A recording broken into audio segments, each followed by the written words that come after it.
With the beginning of World War I, the Fat Controller decided that all of the engines must be painted in black. Due to the war, Henry had to be completely unused, as with his small firebox, he wouldn't be very good at anything. Once the war had ended, a certain Wilbert Vere Awdry published a book called The Free Railway Engines. Henry was pulling a train when he had crashed, and so this was the perfect time to fix all of his steaming issues, and he came back with a brand new shape later that year. In 1946, the second book of the railway series, Thomas the Tank Engine, had been published, and this was by far the most popular of them all. Skip ahead to 1948, and the Sodor China Clay Company had opened. They were very inspired by the designs of Alfred and Judy and wanted some of their own. So, with the Port of Pearl Company, he built two of them just for them. These engines were called Bill and Ben. In 1951, the Hat family went to East Anglia, where they met a nice steam tram in his coach. However, while they were on holiday, the three big engines went on strike, and Thomas got in trouble with a policeman. So the Fat Controller decided to buy an engine in a workshop whose name was Percy. And he decided to also buy the steam tram and coach, Toby, while they were there as well. So later that year, James crashed into some tar tankers, which gave Toby the opportunity to get a repaint, gaining blue cowcatchers and side plates. While pulling a train, a landslide fell. Luckily, Mrs. Kindly had saved Thomas, and to show their gratitude, the Fat Controller decided to rename their trains on the Farquhar branch to the Kindly Express, which is still called that to this day. Now, heading into 1952, Gordon made a foolish mistake and crashed into a ditch. It was only till later that year that Edward had to take a runaway James and successfully stopped him. Later, Thomas crashed into a mine, and after going past a danger sign, and it was Gordon who brought him out. And to end the year, the engines all thought it would be time to thank Mrs. Kindly after a whole year since her bravery, and threw a whole party just for her. In 1953, the Queen decided to visit the island of Sodor with her little tour around.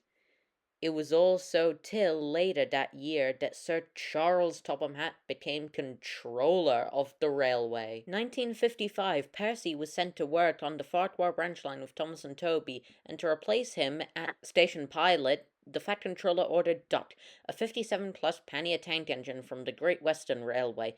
Of course his real name is Montague, but he far prefers to go by Duck. In 1956, great changes were made. The Fat Controller received a letter. For my birthday, the only thing I want is for Thomas and all his friends to come to London Station so that I could meet them.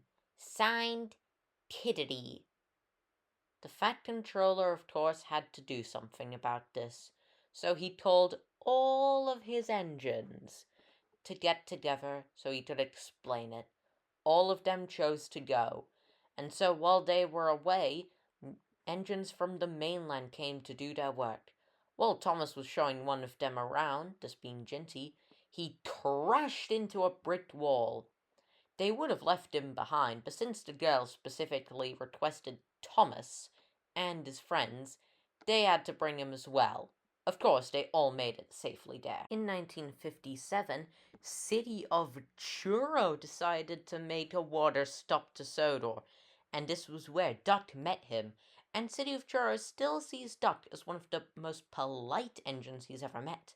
Later that year, both the Northwestern and Skarloey railways were given diesel engines that they were forced to put on trial. Whereas the Skarloey got it well, we already know what happened to the Northwestern. So let's skip into the next year, shall we? In 1959, the Fat Controller ordered a 652 class number 57646, but to his shock, two arrived. These engines called themselves Donald and Douglas and accidentally lost their numbers. And after a lot of mishaps and a deputation, the Fat Controller decided to keep both of them, even repainting them blue. Starting a new decade, in 1960, some awful, irresponsible person, who was actually a sabotager, decided to leave Thomas's regulator open, causing him to crash into the station master's house. Of course, since he was gone, the Fat Controller decided to loan an engine from the mainland, who was called Daisy. It was of course the only one he could get. He would rather have a steam engine, but Daisy was just the best option. By the end, the Fat Controller decided to keep Daisy after he realized that she really was sorry for what she had done. And Thomas came back with a brand new flat running board. In 1962, Stepney decided to visit the island of Sodor for a special trip.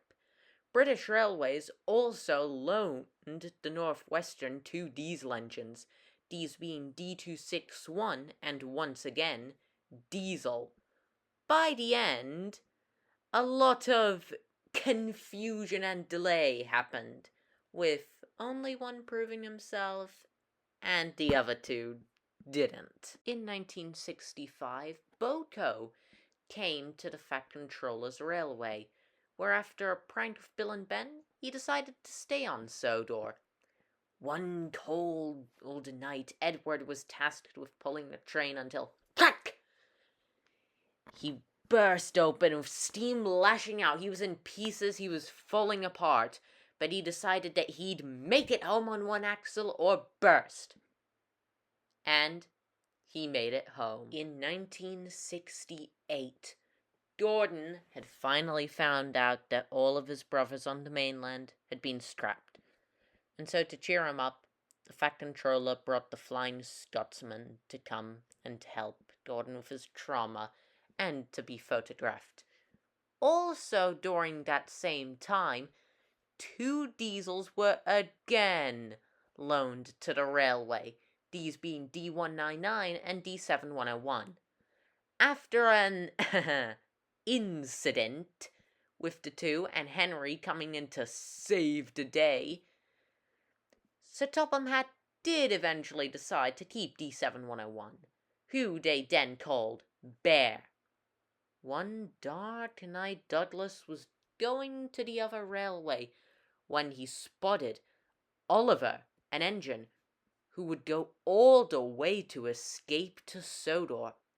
Douglas, remembering his own position, decided to save Oliver, and he was eventually painted up into a brand new Great Western green, even sharing a branch line with Doc. In 1969, Mavis was purchased, and in this AU, she is owned by the Fat Controller.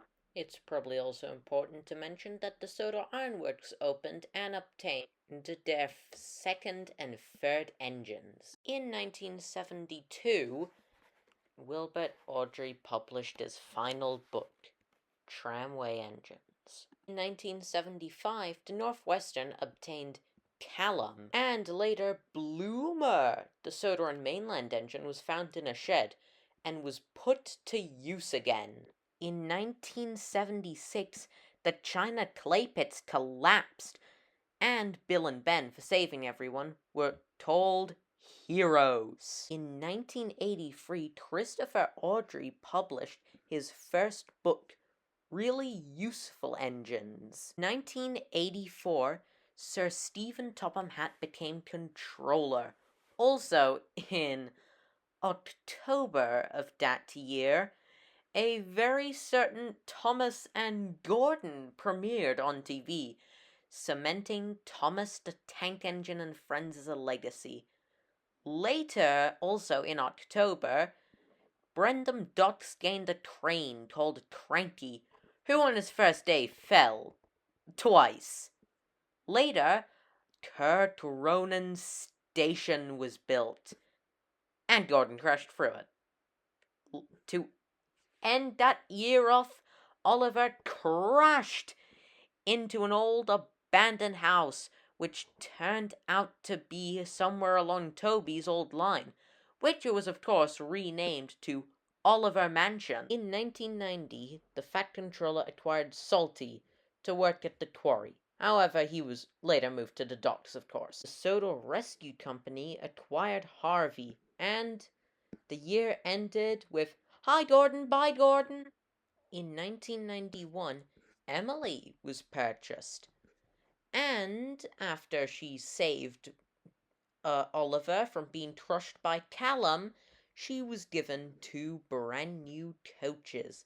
Later, Henry fell sick after a long time of being good, and Emily helped him.